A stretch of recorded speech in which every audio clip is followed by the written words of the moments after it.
Rose, on SMDC. I'm wondering how you see SMDC's profitability moving forward when we move to a more stringent accounting method for on a recognition of revenues from high-rise Um, buildings.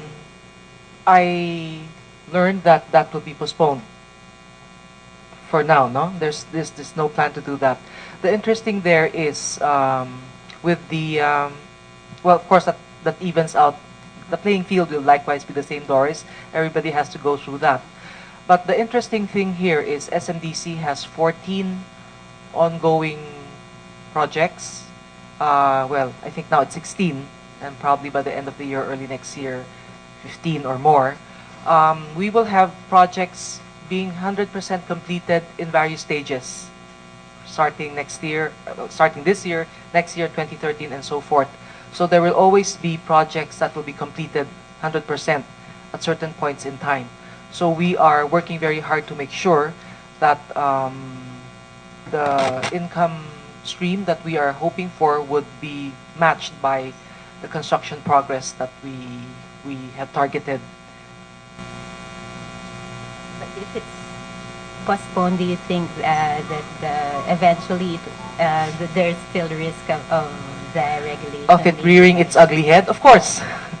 But we will always be there. I'm sure the real estate industry will always be there to champion this cause. Not just SMDC, but I think everybody will probably need more time to adjust to this type of an accounting practice.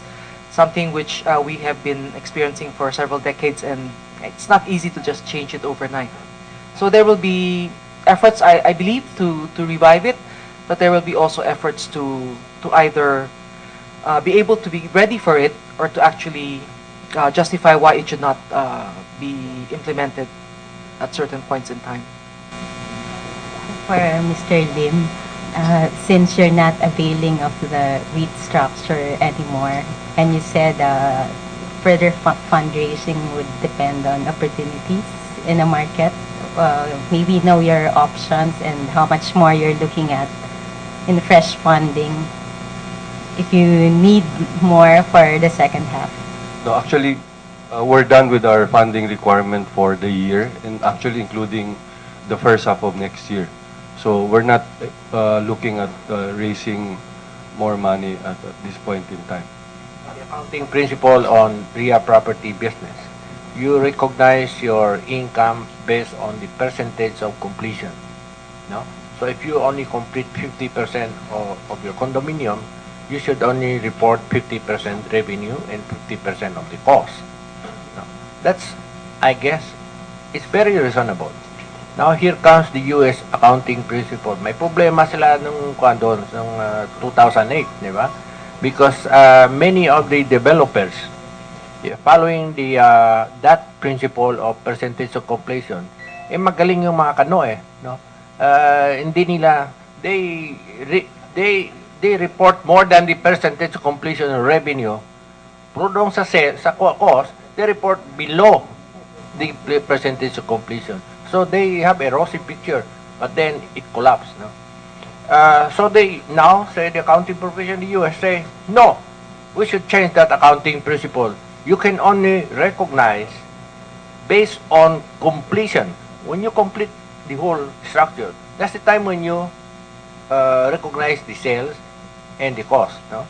Which means some of the companies may have to recognize 2 years down the road because it will take 1 year or 2 years to complete your project. No? So, samantalang first year, second year, zero income ka. No? So, ito naman, I understand Japan and China has said, no, we will not follow your principle to the US.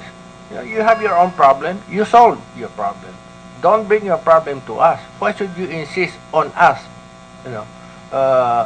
following that principle? So, I understand the Philippines. We always want to be the good guys, so we follow, a good boy, we follow.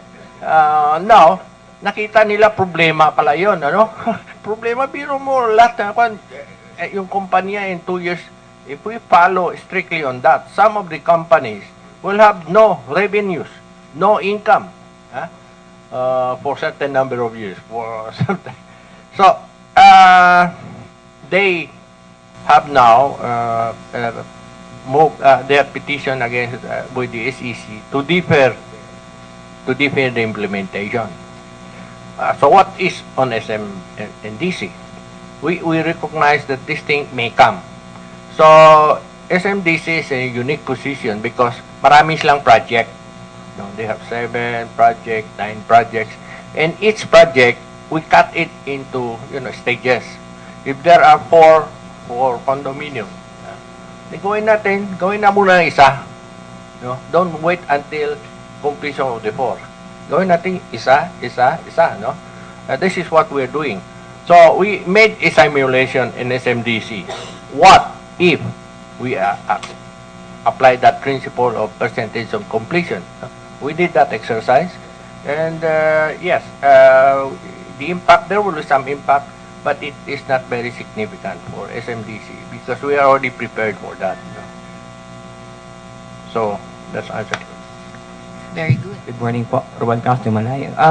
Just for record, doon po sa REIT, are you just concerned about the public ownership and not with the other provisions included in the tax component?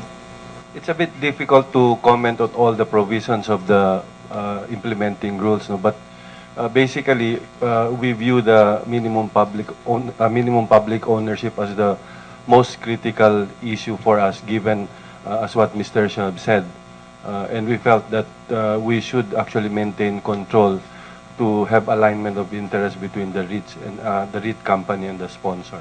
I'd like to ask one question. You said that we have this beautiful arena.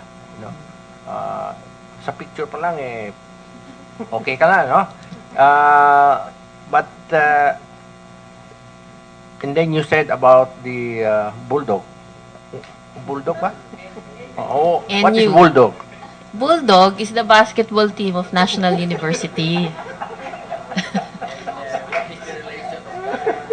Okay, sir. National University is owned by, is it owned by SM or the C family? It's a private investment of the C family. That's why they're strongly, well, we also are strongly supporting the Bulldogs. so hopefully, the SM Arena will be a site for the UAAP games once it's open, and we will be watching more basketball from all of Asia Complex. So I guess the SMDC, they have now the green, they have the blue, and now they will have the pretty Yellow. They have the Yellow. Bulldog. Yellow. Yellow. Okay, thank you. Okay, thank you very much for coming. And, I'd like to thank also the staff of the Investor Relations Office who made this event or organized this event. Thank you very much.